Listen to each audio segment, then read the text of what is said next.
სოფლად საოჯახო ტიპის სასტუმროების მოწყობა, სასტუმროებში მომსახურების სფეროს ამაღლება, აგროტურიზმის განვითარება, ამ და სხვა საკითხებზე ქობულეთის მუნიციპალიტეტში ტრენინგი დასრულდა. სწავლება სხვადასხვა სოფლის 13 საოჯახო ტიპის სასტუმროს მფლობელებს ჩაუტარდა.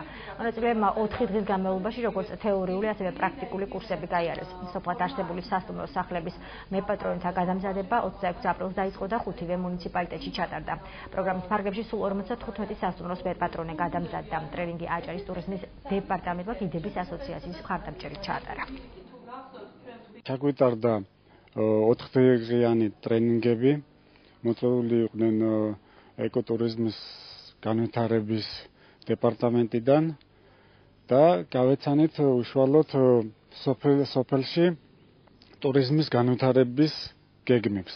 ბიზნეს გეგმას. ეს ტრენინგები მიზნად ისახავს იმას, რომ სასტუმროს ტიპის სახლების მეპატრონეები უფრო კარგად გაერკვიონ ალბათ იმ პრობლემასთან მიმართებაში, რაც არსებობს რეალურად, როდესაც ტურისტი შემოდის ჩვენთან, ჩვენს რეგიონში და მათ აუცილებლად შეუწყობს ხელს იმაში, რომ მომავლისათვის, თუნდაც წლევანდელი სეზონისათვის უფრო მომზადებულები დახვდნენ ტურისტებს.